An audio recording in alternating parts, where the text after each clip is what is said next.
تفعلوا فاتقوا النار التي وقودها الناس والحجارة أعدت للكافرين. നിങ്ങൾക്കത് ചെയ്യാൻ കഴിഞ്ഞില്ലെങ്കിൽ നിങ്ങൾക്കത് ഒരിക്കലും ചെയ്യാൻ കഴിയുകയുമില്ല. മനുഷ്യരും കല്ലുകളും ഇന്ധനമായി കത്തിക്കപ്പെടുന്ന നരകാഗ്നിയെ നിങ്ങൾ കാത്തു സൂക്ഷിച്ചു കൊള്ളുക. സത്യനിഷേധികൾക്ക് വേണ്ടി ഒതുക്കി വയ്ക്കപ്പെടുന്നതാകുന്നു അത്.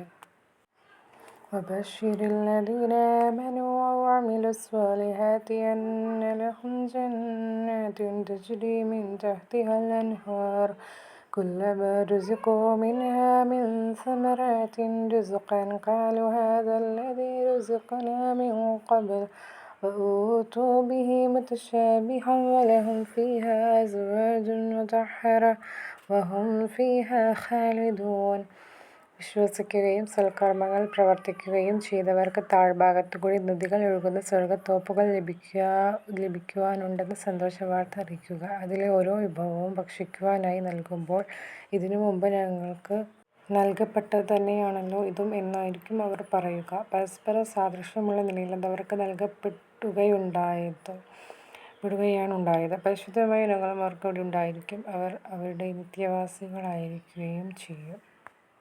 إن الله لا يستحي أن يضرب مثلا ما بعوضة فما فوقها فأما الذين آمنوا فيعلمون أنه الحق من ربهم وأما الذين كفروا فيقولون ماذا أراد الله بهذا مثلا يضل به كثيرا ويهدي به كثيرا وما يضل به إلا الفاسقين. ഏതൊരു വസ്തുവെയും ഉപമയാക്കുന്നതിൽ അല്ലാഹു ലജ്ജിക്കുകയില്ല. തീർച്ച അതൊരു കൊതുകോ അതിലുപരി നിസ്സാരമോ ആകട്ടെ, എന്നാൽ വിശ്വാസികൾക്ക് അത് തങ്ങളുടെ നാഥന്റെ പക്കൽ നിന്നുള്ള സത്യമാണെന്ന് ബോധ്യമാകുന്നതാണ്. സത്യനിഷേധികളാകട്ടെ ഈ ഉപമ കൊണ്ട് അല്ലാഹു എന്താണ് ഉദ്ദേശിക്കുന്നതെന്ന് ചോദിക്കുകയാണ് ചെയ്യുക. അങ്ങനെ ആ ഉപമ നിമിത്തം ധാരാളം ആളുകൾ അവൻ പിഴവിലാക്കുന്നു, ധാരാളം പേരെ നേർവഴിയിലാക്കുകയും ചെയ്യുന്നു. അധർമ്മകാരികളല്ലാതെ ആരെയും അത് നിമിത്തം അവൻ പിഴപ്പിക്കുകയില്ല. الذين ينقضون عهد الله من بعد ميثاقه ويقطعون ما أمر الله به يوصل ويفسدون في الأرض أولئك هم الخاسرون.